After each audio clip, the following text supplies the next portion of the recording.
Hey, fellow babies. Welcome to Pachter Factor Live on SIFTD.net. If you are a Patreon patron, thank you. If you're a YouTube subscriber, thank you. Whether you're a subscriber or not, it's really important to us that you remember to link your Amazon Prime account to your Twitch Prime account. That's really easy to do. You need to go to the instructions that are contained in the show description below your screen. 3 clicks and you're back up. You have to do this every month, so if you haven't done it in a few weeks, please check it out and do it.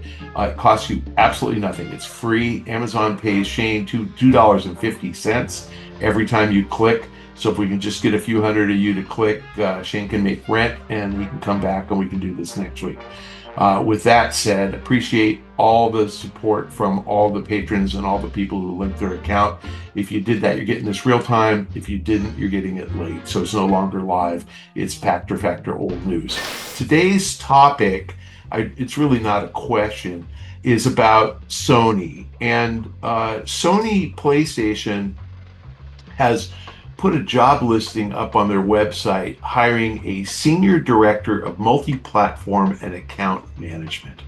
Now, it says what they're going to do is they're going to be in charge of global commercial strategy for PlayStation Studios software titles across all digital platforms beyond PlayStation, including Steam, Epic Game Store, Xbox, Nintendo, and mobile. Cracks me up, by the way, they say Xbox, but they don't say Switch. Anyway, the import of this, the takeaway from this is that Sony recognizes that its future is a multi-platform developer. And Sony PlayStation Studios obviously is first-party software. They have historically been PlayStation exclusive. They've started to bleed into PC releases. We've seen that over the last few years. We all know that Microsoft has taken a bunch of catalog stuff and put it on PlayStation. We all know that, games like Fortnite that had cross-platform play, Sony was a holdout. So initially you could play cross-platform only on Xbox and PC and mobile.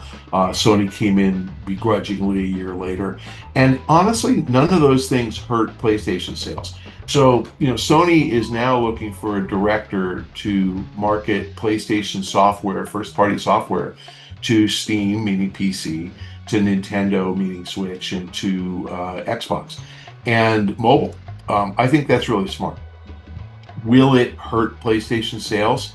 Probably. Is there a person who would rather play a Sony title on a PC who already has a PC and who's not going to buy a PlayStation? Of course. Are there people who would like to play Sony titles on mobile? Of course. And you can do stupid games like Peppa Pig, like really fun, Bust a Move. Like there are games you can play that I think would work really well on mobile, and we've never seen them. So I think that's smart. But I guess the real takeaway here is Sony games on Xbox and Nintendo. Ultimately, Microsoft will put its games on Nintendo platforms. Sony will put its games on Xbox and Nintendo platforms. And eventually, you're not going to need to buy a console to play a particular game. Is that good? It's great for consumers, right? And the big hang-up is if you are a PlayStation owner and you've always wanted to play one Xbox game, let's say Halo or Gears of War, you couldn't do it unless you bought an Xbox. If you're an Xbox owner and you always want to play Uncharted or Last of Us or, Death Stranding, you couldn't do it unless you bought a second console. This episode of Pachter Factor is brought to you by DeShazer Ryan Realty. It's time to find out why everyone is buying homes in Montana. Right now, Doug DeShazer has a beautiful single-level home with a triple-car garage available in the best neighborhood in Libby, Montana. This custom 3-bed, 2.5-bath home has a 500-square-foot patio for entertaining. It's built to last with solid wood core doors, Anderson windows, an asphalt driveway, central AC and heat, and a private well to run its sprinkler system. The price was recently reduced, and owner financing is available with 20% down. No matter where you're looking to buy in the US, Doug DeShazer is licensed to help. Make him your real estate consultant at 406-291-1643. That's Doug DeShazer at 406-291-1643, or go to LibbyMontanaRealEstate.com. And so the barrier to entry to play one game, $500, $550, too much. And I think that the console manufacturers are all beginning to realize there's money to be made in the software business. What we're seeing so far is that the older Xbox titles that are showing up on PlayStation are all charting in the top 10. So they're really killing it on PlayStation. And Microsoft actually had to do it because Game Pass kind of crushed their ability to sell new copies of games, because anybody who's a Game Pass member doesn't have to buy first-party Microsoft titles. It's included. So they were losing Call of Duty sales. They were losing Gears of War, which is older. They were losing Forza Motorsport, Halo kind of sales. And they put Forza on PlayStation and it crushed it. I think this is the right answer for consumers. I truly believe the solution for most games, most like all single player games, is connected TV. You don't need any console at all. Play on Netflix or play on Roblox or play on Game Pass, and the game just works on your TV because it's in the cloud. I think that's the ultimate solution. But near term, putting it on every console is a really great step and a very consumer friendly step. So I will say I have long considered Sony, since the era of Jim Ryan, since that began, as a consumer unfriendly business. They were the guys who wouldn't put, Fortnite cross-platform play on. Very consumer unfriendly. And remember, cross-platform play doesn't mean that you can play Fortnite without a PlayStation. It just means you can play with Xbox owners. Why would they say no? And it took them a year to say yes. So I think they've always thought, how can we squeeze the maximum value out of the consumer? And so I frankly think this is a natural extension of that mindset, because they can extract more value from a consumer by selling him Sony first-party titles on the Xbox and the Switch and PC and mobile. So it's going to make Sony more money, but the consequence of that is the consumer doesn't have to buy any incremental hardware in order to play their games. If you don't have an Xbox, play it on PC.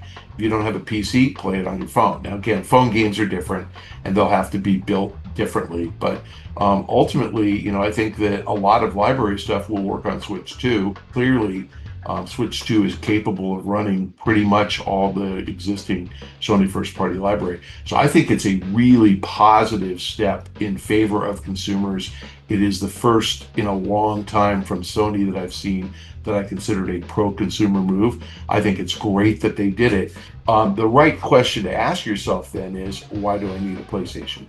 And I'd say the answer is that the PlayStation first-party titles are optimized for PS5.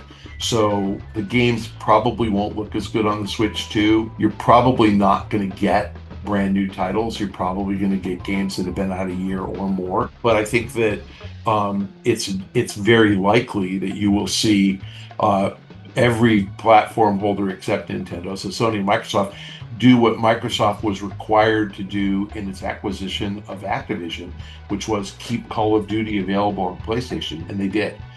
So I think Microsoft, that emboldened them, once they realized that was okay, to start putting their other stuff on. So I think you get the entire Sony catalog. I think it's a really great opportunity to remaster like the Uncharted series and play 4 games and sell them for $100 on the Xbox, and people will buy that. So I'm very, very excited about this development. I personally think everything that allows a consumer to access great intellectual property is good for the consumer. And the cheaper the ability to access it, the better for the consumer. So as I said, playing on a connected TV just means you don't have to buy a console, which leaves $500 in your pocket to buy even more games. And I think that's how Sony's thinking about it. And so I think they're very happy if they can make, a couple of $100 out of each consumer who otherwise would never own a PlayStation, and they're going to. I don't mean in the same year, but lifetime. How many of those are there? 100 million. So literally there's $20 billion to be made here, and I think Sony's doing the right thing. So the right question to ask is, does Sony care about selling PlayStations? And it's a complex question. I'll try to give you a simple answer. The simple answer is not as much as they did before. They do care.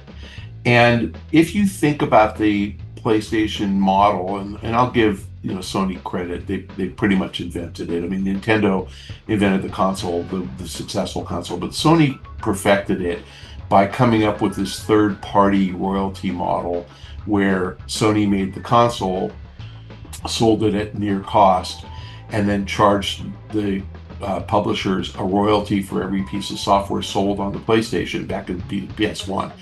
And back then, $50 games, the royalty was $10.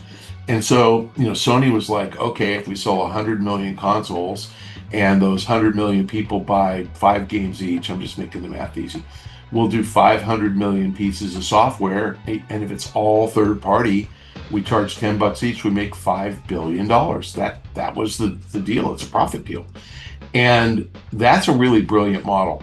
That was 1995. Here we are 30 years later. And what Sony's finding is they're not selling a record number of consoles. And I know PlayStation fanboys, they're ahead of the PS4 at a similar point. It's not happening anymore, just forget it. They're not selling more consoles. There's competing platforms like Switch 2 that are getting better software. There's competing models like Game Pass that are getting a lot of compelling software. And I think Sony is realizing that old razor blade model is broken. And in the meantime, they built up this huge studio capability because what they recognized with PS1 and PS2 versus Xbox and GameCube and PS3 versus Xbox 360 and Wii was we need first-party software to give people a reason to buy our console instead of theirs. And remember, games like FIFA and Call of Duty were on every platform, right? GTA ultimately was on every platform. So we can only differentiate with our first-party content. Sony went way overboard in a real positive way. They have a lot of first-party capability. And I think now the business model's unbalanced. The PlayStation hardware sales with lots of third-party units sold that generates lots of royalty, they're selling fewer hardware units and way fewer third-party software units. And the PlayStation Studios model, where they supported the proprietary platform, sells fewer units because the proprietary platform sells fewer units. So I think they're putting these things back into balance by saying, we'll keep collecting royalties on PlayStation software created by third parties, but let's sell our first-party software on third-party platforms and make all the profit. And so on balance, they're going to make more money from software and less from hardware. Will it lower the number of hardware units they sell? Yes. Will it be material? Probably not. So if they were selling 15 million PlayStation 5s a year, they'll sell 12. But the 3 million PS5s that they were selling were priced at maybe $50 profit, so they're going to make 150 million. They'll make $1 billion from software sales on third-party platforms, maybe 2 billion, maybe 5. So the idea is they're getting it back into balance. They stuck with the old model too long. Microsoft shifted because of Game Pass. Sony's figuring out the old model's broken. Not their fault, just the world has passed them by. And as I said, connected TV is the answer. Ultimately, we should be playing every first-party game on Netflix. Like Netflix should just say, we are the Steam store, buy everything. And it's a single-player game. It's FIFA Ultimate Team, play it here. Like, why do you have to go to a console? Like, you don't. So I think Sony really does love the old model, but the old model doesn't work the way it used to. And I think Sony is very intelligently embracing a new model, which is make their first-party software available on third-party platforms so they can make more money. And as I said, super consumer-friendly. Obviously, any consumer who would have bought a PlayStation who doesn't, that hurts Sony. But I think there are a lot more consumers who would not have bought a PlayStation but want to play PlayStation software who will buy the software. So Sony made that determination. They recognize that the number of people they can sell software to vastly exceeds the number of people they're going to lose as hardware customers. They will make more money. So they do care about hardware, but they're now showing that it's a profit deal. So my fellow babies, thank you for joining me. Those of my fellow babies who are Patreon patrons, you're the best. If you're YouTube subscribers, you're almost as good as the Patreon patrons. If you're doing either of those or neither, you still have to remember to check out the instructions in the show description below and link your Amazon Prime account to your Twitch Prime account. That matters. It is free to you. You've already paid for it. Amazon is sitting on your money, and you can force them to give some of that to Shane. So stick it to Amazon, please. Check out the instructions in the show description below. Link your Amazon Prime account to your Twitch Prime account. My fellow babies, it's Friday for me. Pachter Factor's on Friday. I'm sorry, Pachter Factor Live is on Friday. Have a wonderful weekend. I hope everybody stays safe. Don't eat too much and put on sunscreen.